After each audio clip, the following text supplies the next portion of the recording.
আসসালামু আলাইকুম, কেমন আছেন সবাই? আশা করি ভালো। আজকে আমি চিটাগাঙের খুবই জনপ্রিয় কোয়াবের মাংস দিয়ে কীভাবে টিকিয়া বানানো যায় সেই রেসিপিটি করে দেখাবো। আমি খুব সহজভাবে করার চেষ্টা করছি, আশা করছি আপনাদের ভালো লাগবে। অনেকেই কিন্তু কোয়াবের মাংসটা জানে, কিন্তু কিভাবে কয়েক রকমভাবে কিন্তু এই কোয়াবের মাংসটা খাওয়া যায়। এটা কিন্তু টিকিয়া করে খেলে ট্রাস্ট মি এটা এতটাই মজা হয়, আপনারা একবার হলেও আমার রেসিপিটি ফলো করে বানান। অনেকে কোয়াবের মাংস বা চিটাগাং কিন্তু এটা কোয়াবের মাংস নামে অনেক জনপ্রিয়। আবার অনেকেই কিন্তু এটাকে মাংসের শুটকিও বলে। যে নামে বলেন না কেন, আমার মতো এই রেসিপিটা একবার ফলো করবেন, আশা করছি আপনাদের ভালো লাগবে। আমি এখানে 2টি আলু নিয়ে নিয়েছি বড় সাইজের, খোসাসহ টুকরা করে আমি এবার সিদ্ধতে দিয়ে দিলাম। এটা আমরা যেভাবে আলু ভর্তার জন্য আলু সিদ্ধ করি সেভাবে সিদ্ধ করব, বেশি সিদ্ধ করব না, তাহলে কিন্তু একদম নরম হয়ে যাবে, টিকিয়াটি ভালো হবে না।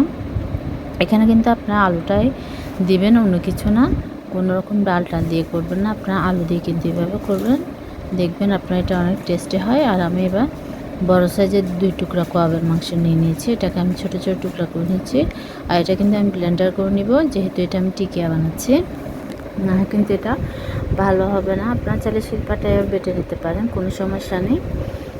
আমি সবগুলো 2 টুকরা ভালোভাবে কুচি করে কেটে নেব, তারপর আমি ব্লেন্ডার করে নেব। জাস্ট একবার চাপ দিলে হবে, বেশি দিতে হবে না, কারণ এটা আবার বেশি পর্দা হয়ে যাবে, তখন এটা টিকিয়াটি আবার ভালো হবে না। দেখুন মাংসটা কতটা জুসি, ভিতরে কিন্তু সফট, উপরে একটু ক্রাঞ্চি হলো।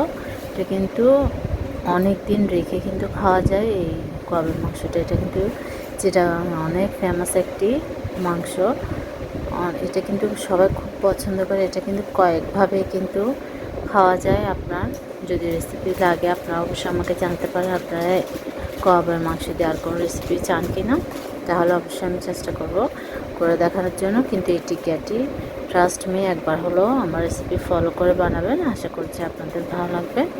কথা বলতে বলতেই কিন্তু আমি সবগুলো খুব সহজেই কেটে নিয়ে ফেললাম। দেখতে পাচ্ছেন এটা কতটা সফট, যার কারণে কিন্তু এটা খুব সহজে কাটা হচ্ছে। আমি যে কোনো রান্না খুব সহজভাবে করার চেষ্টা করি, যেন সবাই খুব সহজে রান্না করতে পারে, তৈরি করতে পারে যে কোনো খাবার। কাটা হয়ে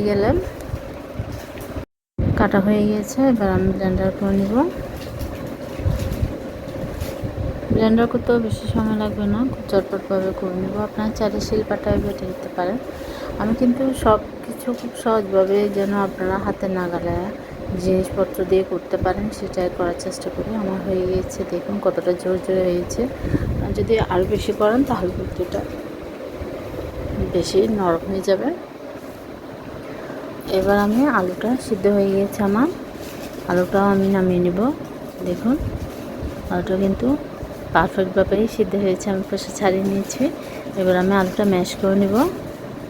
এখানে কিন্তু খুবই অল্প পরিমাণ মশলা লাগে, যেহেতু কোয়াবের মাংসটা অলরেডি কুক করা, বিভিন্ন মশলা দিয়ে এটা কিন্তু সিদ্ধ করে কিন্তু এটা ভুনা হয়েছে, যার জন্য এখানে বেশি মশলা অ্যাড করলে কিন্তু এই কোয়াবের মাংসের অরিজিনাল টেস্টটাই নষ্ট হয়ে যাবে। যার জন্য খুব অল্প পরিমাণ মশলা দিয়ে আপনারা তৈরি করবেন, আমার রেসিপিটি ফলো করে দেখবেন খুবই মজাদার একটি টিকি আপনারা তৈরি করতে পারবেন।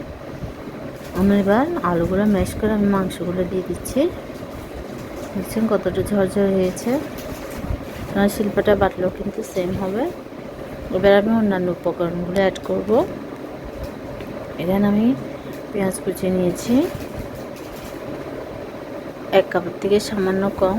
আসলে এটা আপনার পরিমাণ উপর, আপনি যদি বেশি পরিমাণে বানান তাহলে সব কিছু বেশি অ্যাড করবেন। আর আপনারা যদি আমার মতো বড় সাইজের 2 টুকরা দিয়ে এভাবে বানান তাহলে আপনারা সব কিছু আমার মেজারমেন্টে অ্যাড করতে পারেন।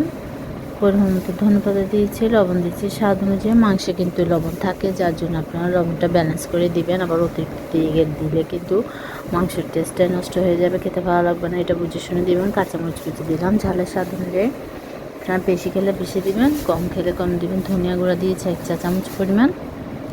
ব্যাস এইটুকুই দিয়ে সব কিছু ভালো করে আমি মেখে নেব। খুবই সময় নিয়ে কিন্তু মাখতে হবে, যেহেতু মাংসটা ড্রাই, যার জন্য একটু মিক্স করতে একটু সময় লাগে, যার জন্য আপনারা সময় নিয়ে একটু মাখবেন, তাহলে কিন্তু খুব সুন্দরভাবে এটা সেট হয়ে যাবে। আর এটা কিন্তু খুব সময় নিয়ে কিন্তু টিকিয়াগুলি তৈরি করতে হয়, না হলে কিন্তু এটা ফেটে যায়।